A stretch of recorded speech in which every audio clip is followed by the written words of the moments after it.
The Hornets find a new way to lose, but also an all too familiar way to lose. We do give you a Terry Rozier appreciation segment. Then we talk about the rookie battle last night between Brandon Miller and Jaime Jaquez, all today with Nata Edwards on Locked On Hornets.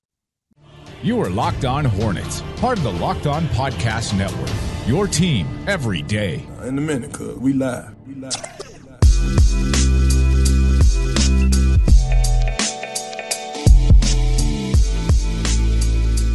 It's Locked On Hornets, part of the Locked On Podcast Network. It's your team every day. Thanks for making us your first listen. We're free and available anywhere you get your podcast, and that includes YouTube.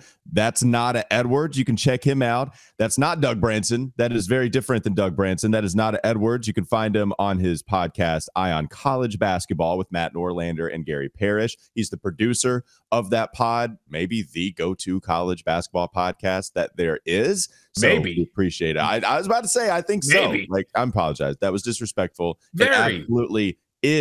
It absolutely is the college basketball podcast if you care about college basketball. This episode is brought to you by Game Time. Download the Game Time app today, and you can create an account. Use code LOCKEDONNBA for $20 off your first purchase. Again, that is Game Time app, and you can use code LOCKEDONNBA for $20 off your first purchase. I'm Walker Mail. You can also listen to me, WFNZ, every weekday from 12 to 3 p.m. All right, Nata, it's been a while, but let's get to it. Let's talk about the old familiar loss that the Charlotte Hornets suffer once again. It was close. It's to the Miami Heat. I don't know if Hornets fans are happy that it was a close loss or more angry because it is Miami. Like, shout out to Smoke, the producer of the Kyle Bailey Show, because that guy hates the Heat more than anybody that I know.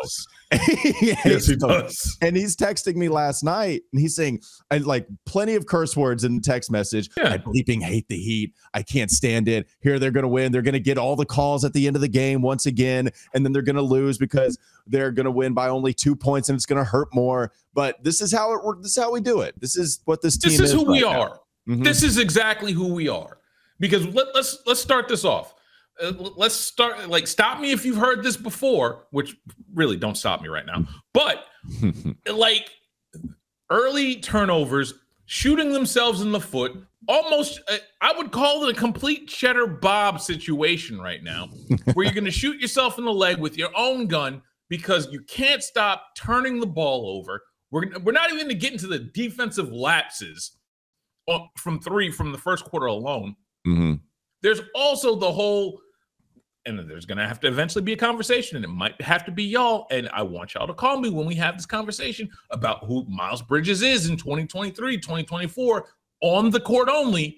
But that guy will lose keys in a phone booth at this point. That's how bad his defense is. This team manages to shoot themselves in the foot in every possible way.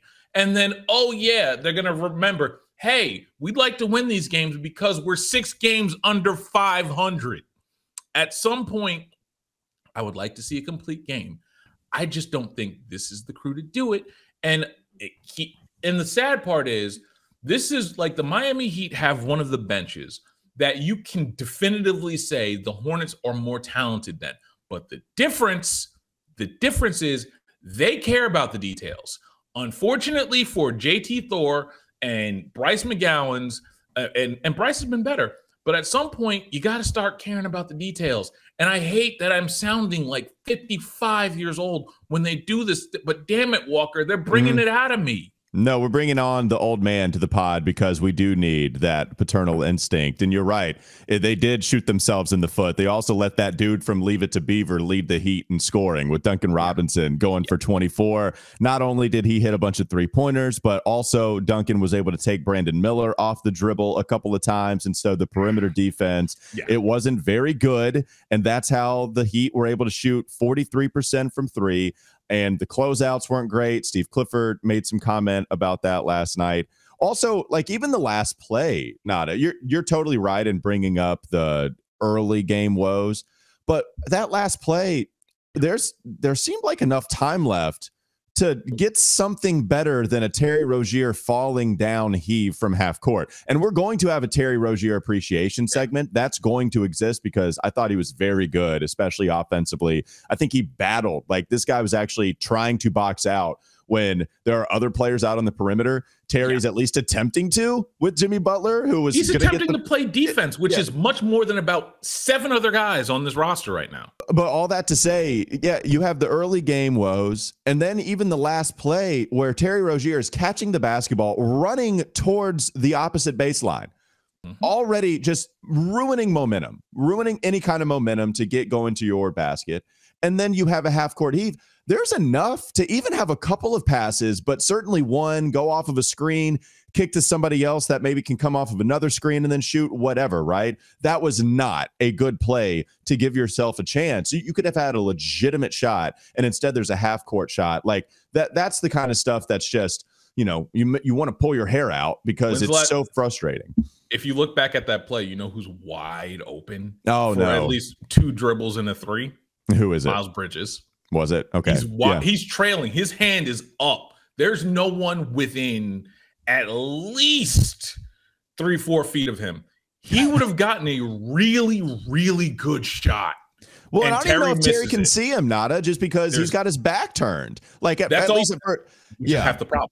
Yeah, right. It's half the problem. So that's some of the frustration here. Yeah, Nata, I know. What's been the identity of this team for you? Like, is it the Cheddar problem Bob. they don't have one? It's okay. All right. Cheddar Bob. It really is. At some point, like, you get tired. Like, we all have that friend that is the designated screw up that you want to, at some point, see them grow up. And you know what happens? They never grow up.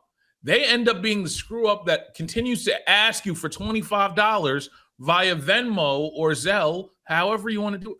I'm sorry about my latest request, by the way. You can ignore that. I already have. I already deleted and ignored it, and I've moved on. Sorry. But at the same point, like, this is where we are. Like, this is who they are. They're the screw up. They're the team that, at this point, like, I've defended this roster for a very long time. I can't defend this anymore. There are too many guys that have been in the league for too long that are ignoring too many things from both James Borrego and Steve Clifford at this point, where I can't defend this. This team is utterly indefensible, and I just can't do it anymore. I am largely over this roster. You're ready to move on. You're ready to move on from this roster very quickly. Please, if Gabe Plotkin and Rick Schnall are watching or listening to this, hear my plea. Take the stick of dynamite to this team. It is over. This team is broken, Nata. I'm done. We brought you on. I'm sorry for bringing you on, but though it's good that you get to vent, but also we're making you relive what is clearly some trauma here. But no, it's been something that we've been watching for a long time, where we've been like this core has been together for like 4 years now, depending on 4 years and 2 coaches. Yeah. And this is what we continue to get via a bunch of injuries, just guys not being healthy at the right time. But man, it's been a while, and it's frustrating for sure. Let's move on. Let's talk about some of the positives here, because I do. One of the guys that is going to move on at some point is going to be Terry Rozier. And I do want to shed some light on what he's doing here lately. So let's get to that coming up next on the Locked On Hornets podcast. Terry Rozier in this role, I think he's been playing as well as he ever has at the point guard role. I mean, just making so many smart decisions last night against the Heat, except for that last play of the game. But anyway, we'll give him an appreciation segment in just a moment. This episode is brought to you by Game Time. You can download the Game Time app, and it's the only ticketing app that gives you complete peace of mind with your purchase. You can see the view from your seat before you buy, so you know exactly what to expect when you arrive. All-in prices show your total up front, so you know you're getting a great deal without hidden fees, and you can buy tickets in seconds with just 2 taps. They're obsessed with finding ways to help you save money on tickets. They have deals on tickets right up to the start of the event and even an hour after it starts. It's the place to find last-minute seats, find exclusive flash deals, and sponsored deals on tickets for football, basketball, baseball, but not just sporting events, also concerts, comedy, theater, even more than that. With zone deals, you pick the section and Game Time picks the seats for an average of 18% savings. That's pretty good. Take the guesswork out of buying tickets with Game Time. Download the Game Time app, create an account, and use code LOCKEDONNBA for $20 off your first purchase. Terms apply. Again, create an account and redeem code LOCKEDONNBA, LOCKEDONNBA for $20 off. Download Game Time today. Last minute tickets, lowest price guaranteed. More Locked On Hornets ahead. Nata, we've had a lot of criticism for Terry Rozier, the primary ball handler, lead point guard. And it's never been ideal if LaMelo was to go out with an injury, which has been all too frequent here recently.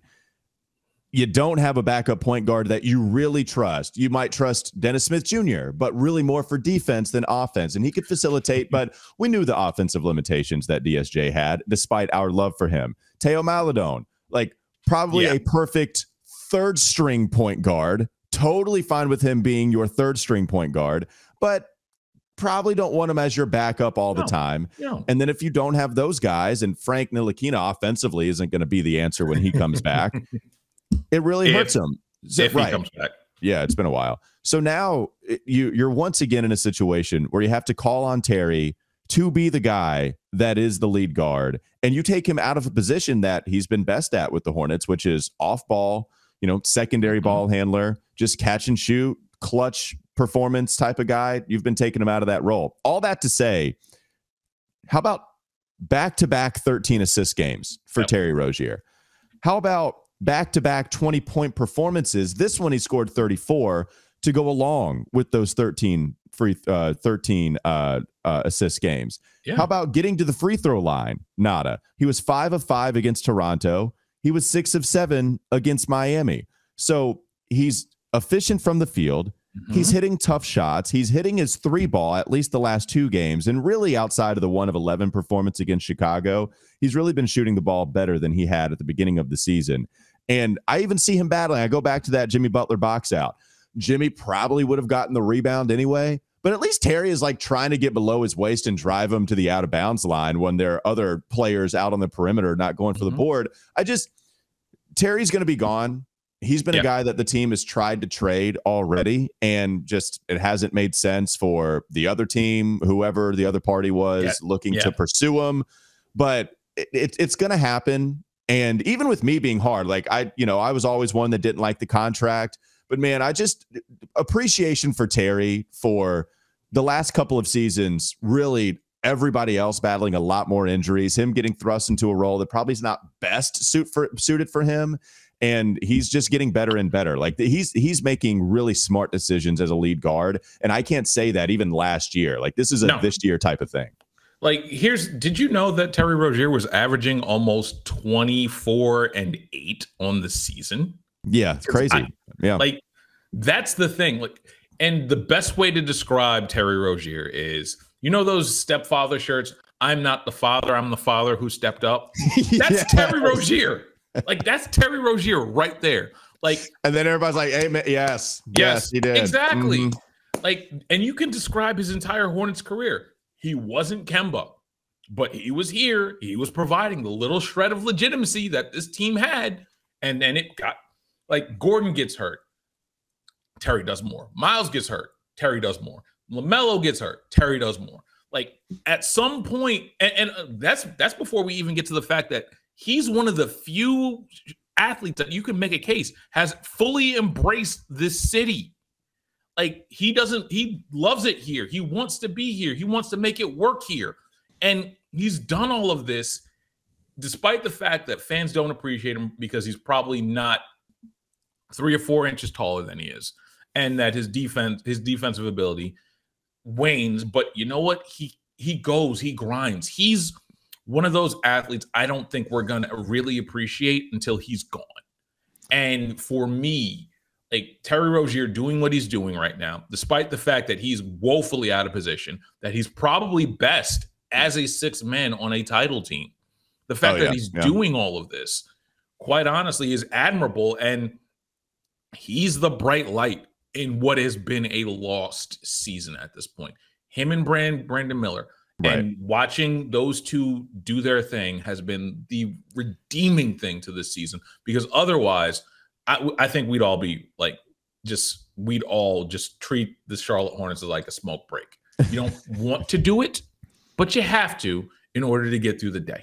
So a couple of things. One, just going with the growth of Terry, that's the thing for me, because my frustrations with Terry have always come from him going to the podium saying this team needs to step up defensively, actually carry out the message of the coach, and then him get beaten and not play well defensively or even within his limitations. And so that was a recurring theme that was really frustrating to hear from him all the time. Frustrations with him, being that lead guard we've talked about, where it's just not his best suited role. And I'm not trying to make him out to be LaMelo. He's not that. But the last few games, man, it feels like he has found that balance of it's Terry takeover time, it's scary time, and it's facilitating. There was a pick and roll, the first basket of the game, I think. It was pick and roll with Nick Richards, where he waits for Nick to get position, hits him deep, delivers an accurate pass, and Nick, nice physical bucket down low to get the Hornets on the board very quickly. You're going with kickouts from Terry. Like, I just don't think you've seen that kind of navigation before. I actually think we might have saw it at the beginning of last year, where, okay, we're starting to see some growth, and then it just didn't work as you had injury after injury after injury. But it feels more consistent right now, and that's what we like to see from somebody that's helping. And when he's gone, Nata, it's probably going to be the right move for him and even for the Hornets. For the Hornets, yeah. Yeah, because you just need a new wave. It just feels like there needs to be a refresh button hit. You keep LaMelo, you keep Brandon, and then, whatever, like Mark, you can have conversations about everybody else. But, when Terry's gone, actually, the other thing I wanted to mention, you said you feel like people don't appreciate him as much now. I feel like that's turning, though, a little bit. Do you get that idea? I feel like fans are coming around on it. I think they're coming around, but I do think it's one of those Charlotte things. Like, we're going to appreciate him while he's on his way out the door, because of the vets, he's probably the more likely one to get moved, because you're not going to set $30 million on fire to trade Gordon Hayward at this point. Like, you're not going to bring in any extended money. Yeah. But for Terry Rozier, and the other thing that I've noticed, what if Terry Rozier is the Clifford rehab project that DSJ was last year? Okay. Where Clifford is making Terry Rozier into a viable top 6 guy on a title team and putting the finishing touches, because the one guy that Cliff has always been really, really enthusiastic about, no matter what, whether it was last year or even this year, has been Terry Rozier. So I think like the finishing touches of what Cliff does to a lot of these vets to make them viable elsewhere is starting to really take hold with Terry Rozier, and he's going to be a valuable member of some kind of title team while we're back in the lurch, looking at what could have been if this team could actually, get it together. Yeah, and hit on draft picks more, consistently, like at the level. And anyways, that's a different discussion. That's a whole different conversation, because there's a rebuild conversation that we might have to have later this year. Yeah, it really might happen at the end of this year, and maybe it even starts at the trade deadline. All right, let's go to one more segment coming up next on the Locked On Hornets podcast.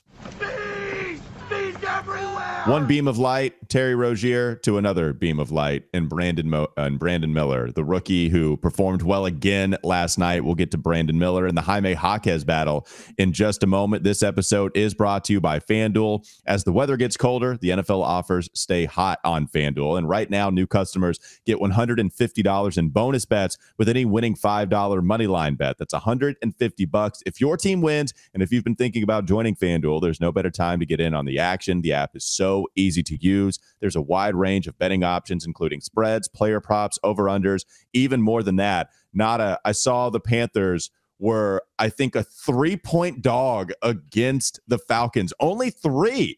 It's like, okay, maybe you need to get on FanDuel for that. What do you think?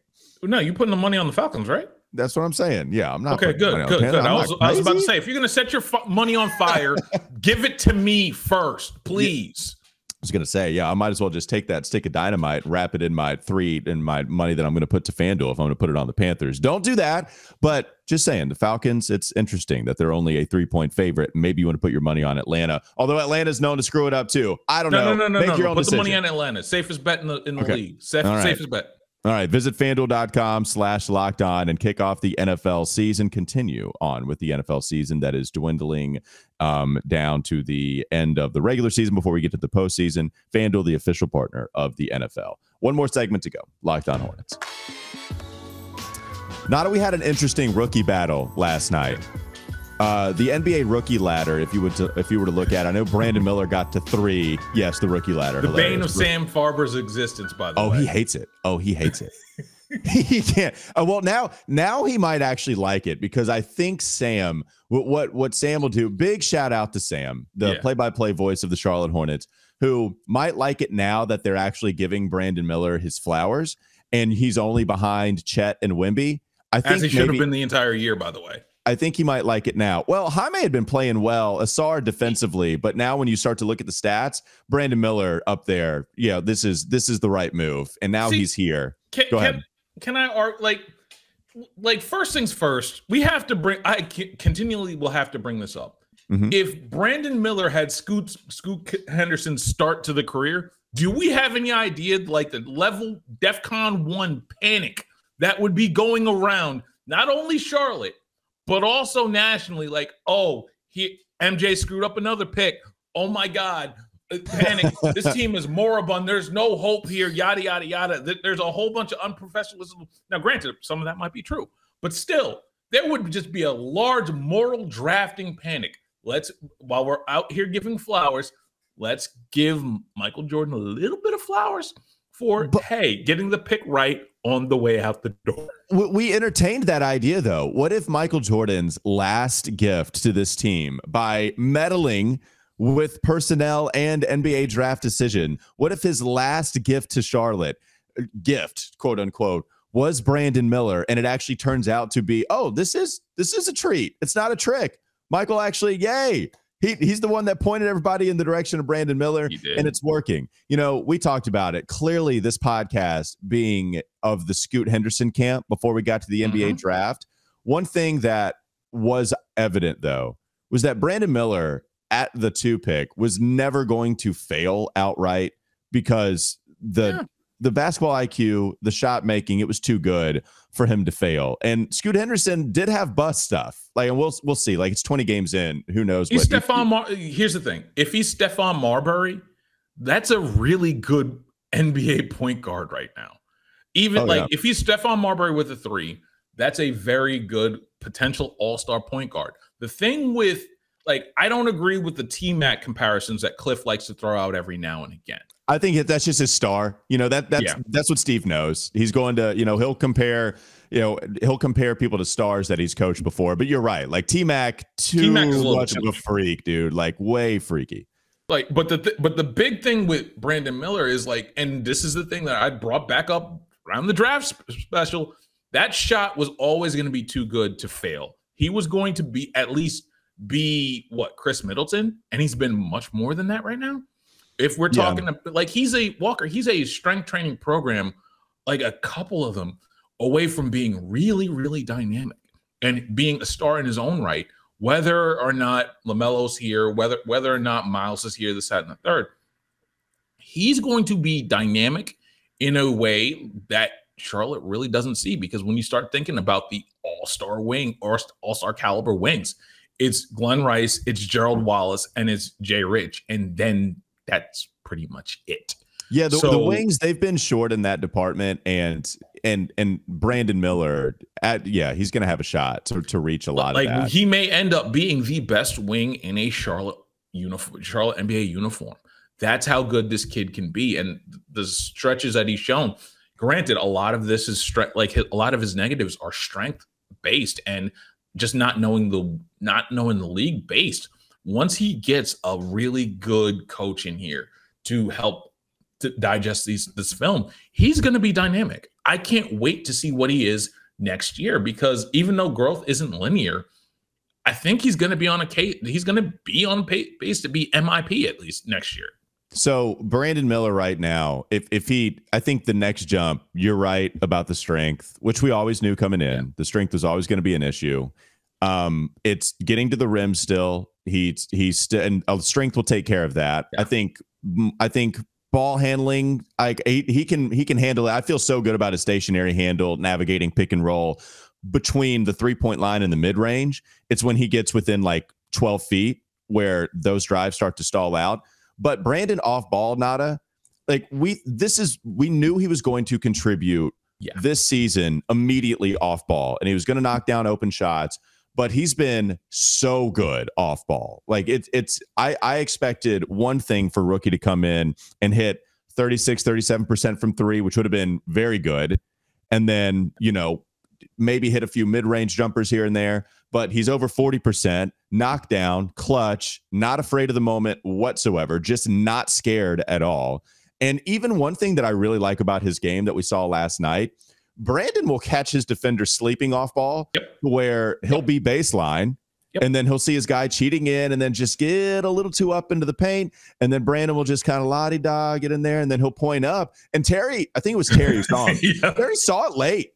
I mean, Brandon was there, and he was there for a while. He was there for a while, and he was like, I'm here," and then he's got the hops. Like Brandon has the. That was the thing that I like. That was the thing that I think like pretty much surprised me, because I saw a lot of his games doing the day job thing, but the thing that surprised me the most about him is that like I didn't like side to side. There's not too much wiggle, but the bounce is there. Yeah, he can jump there.